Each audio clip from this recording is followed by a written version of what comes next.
Olá, meus amigos, olá, minhas amigas. Nosso abraço a todas e a todos vocês.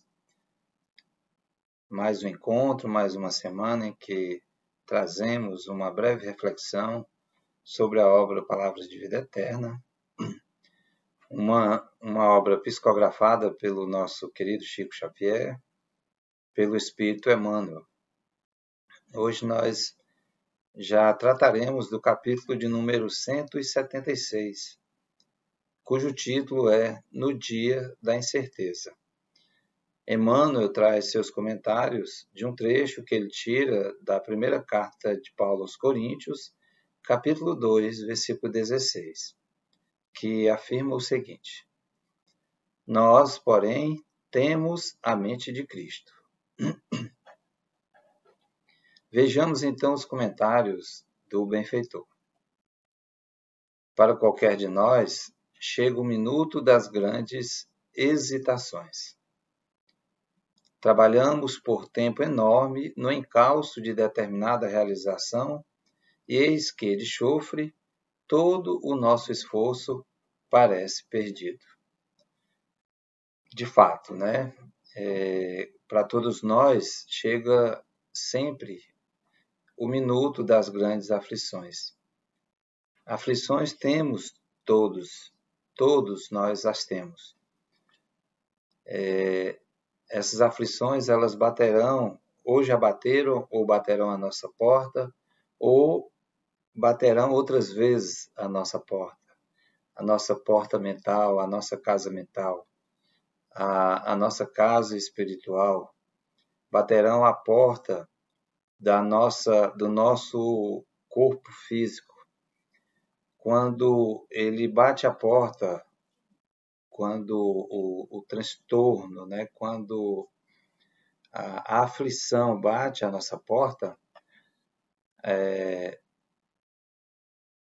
há ali alguma lição importante para que a gente possa refletir sobre ela, que a gente possa entender o que aquilo está, aquela situação que ora estamos vivenciando ou iremos vivenciar, o que ela traz como exemplo para mim? Qual é a lição que eu preciso retirar de tudo aquilo?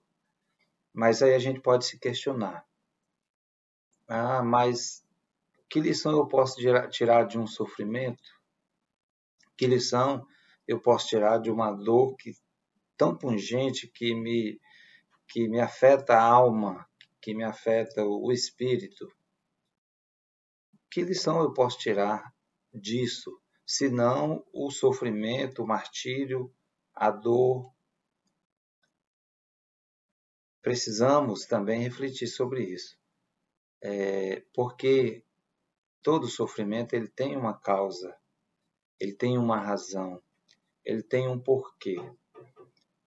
Mas eu não fiz nada para sofrer uma injustiça de alguém que eu tinha uma expectativa sobre essa pessoa e de repente eu sofri uma injustiça, um desprezo, um desrespeito, qualquer que seja a situação.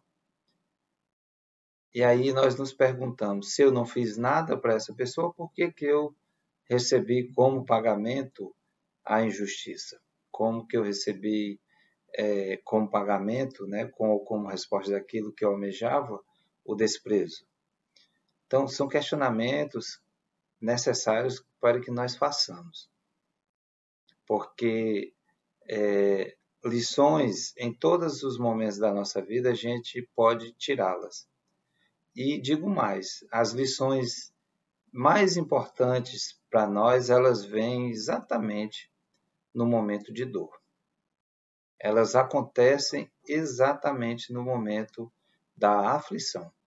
É ali que nós retiraremos as lições maiores para a nossa transformação, para o nosso crescimento moral, para o nosso crescimento enquanto seres espirituais que somos.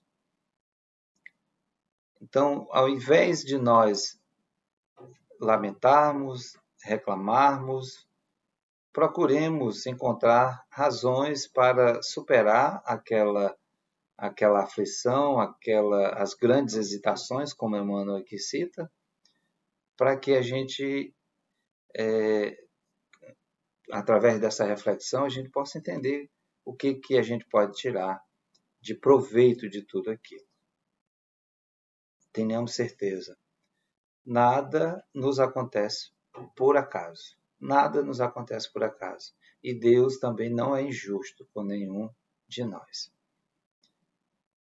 Buscávamos diretrizes no exemplo de alguém que aceitávamos como possuindo bastante virtude para guiarmos a vida, e esse alguém falha desastradamente no instante preciso em que mais lhe requisitamos as luzes.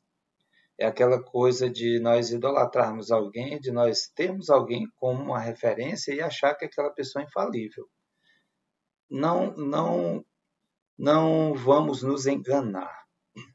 Nenhum de nós que estamos nesse processo de aprendizado somos infalíveis. Não, nós não somos. Todos nós cometemos erros. Porque ainda é da nossa índole, é a nossa condição espiritual. Nós não temos um desenvolvimento moral, intelectual suficientes para não cometermos erros. Infelizmente, ainda não. Mas alcançaremos isso um dia. Contudo, não depositemos, melhor dizendo, nas pessoas todas as nossas esperanças. Por mais que essa pessoa seja um excelente exemplo. Por mais que essa pessoa seja um excelente exemplo. É claro que a gente tem que se mirar nos bons exemplos, mas não coloquemos nela todas as nossas fichas, né? Como se fosse um jogo e fosse a nossa última cartada. Não, não é assim. Porque todos nós estamos sujeitos às falhas, aos erros, todos, sem exceção.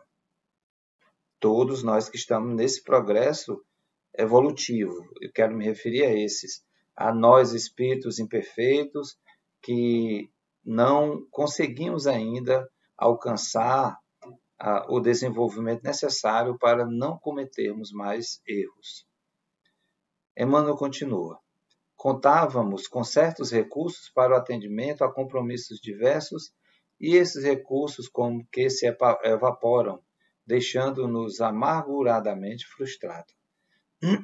Muitas vezes nós estamos reservando ali um recurso financeiro para aquisição de um bem, para comprar um veículo, uma casa, enfim, um bem qualquer que seja ele, e de repente acontece algo inesperado.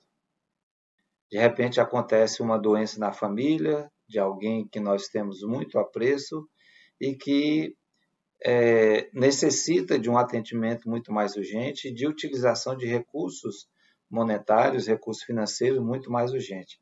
E nós precisamos nos desfazer daquele recurso para poder servir ao outro. E aí acaba que tendo, sim, por mais que a gente esteja prestando ali um serviço a alguém, que a gente esteja sendo fraterno com alguém, mas fica uma frustração, porque eu tinha uma expectativa sobre aquilo. Eu tinha já todo um planejamento com aqueles recursos que eu estava guardando, né? Que eu estava ali armazenando para poder adquirir um determinado bem que me era necessário. Mas esses imprevistos acontecem e em muitas ocasiões a gente precisa se desfazer desses recursos para atender outras necessidades. Retínhamos elementos valiosos que nos garantiam segurança e tranquilidade, e por circunstâncias inelutáveis nos vemos privados deles, largados à prova, sem alegria e sem direção. É o exemplo que nós citamos há pouco, né? Emmanuel, então, continua. Todos somos surpreendidos pelo dia nublado de incerteza em que nos reconhecemos perplexos. Por dentro, ansiedade. Por fora, consternação. Não nos sintamos, porém, sozinhos. Emmanuel nos diz, dispomos da mente de Cristo, do divino mestre da alma. Roguemos a Jesus caminho e sustento. A hora da incerteza é, sobretudo, a hora da prece. Veja que coisa interessante. Então, ele diz mais no parágrafo anterior.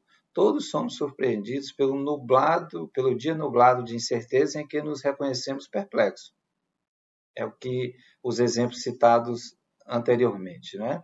Então, as incertezas surgirão nas nossas vidas, que nos deixarão, assim, boquiabertos, né? Puxa, mas eu tinha uma programação para isso ou para aquilo, para uma determinada coisa, e eu tenho que me desfazer totalmente dessa programação para atender uma outra necessidade. E quando ele nos diz, por dentro ansiedade, por fora consternação, mas ele traz a mensagem de consolo. Não à toa a gente tem o Espiritismo como consolador prometido por Jesus, né? Então, não nos sintamos, porém, sozinhos. E, de fato, nós não estamos sozinhos.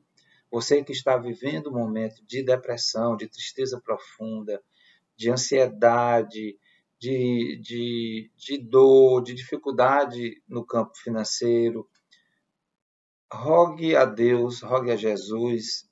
É o momento de nós emitirmos uma prece, nós dirigirmos os nossos pensamentos, as nossas ideias, compartilhar com Jesus o nosso desespero, ou a nossa tristeza, ou a nossa melancolia, ou a nossa consternação, ou a nossa raiva também, que a gente converse com Jesus por meio da prece.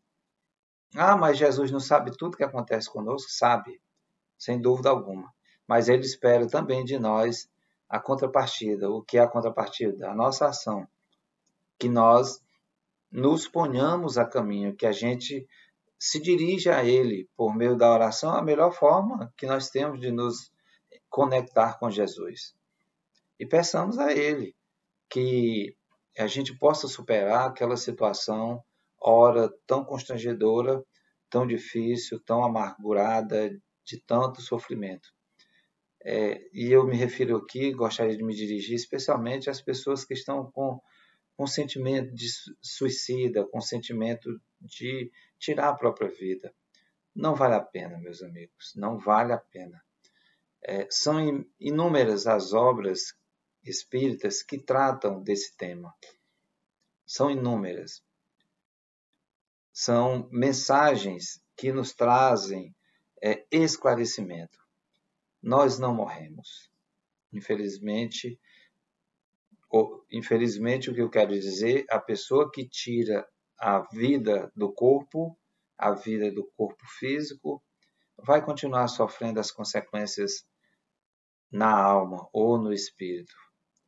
Mas por que isso, né? Porque a gente estará cometendo um crime contra aquilo que é mais sagrado, que é a vida.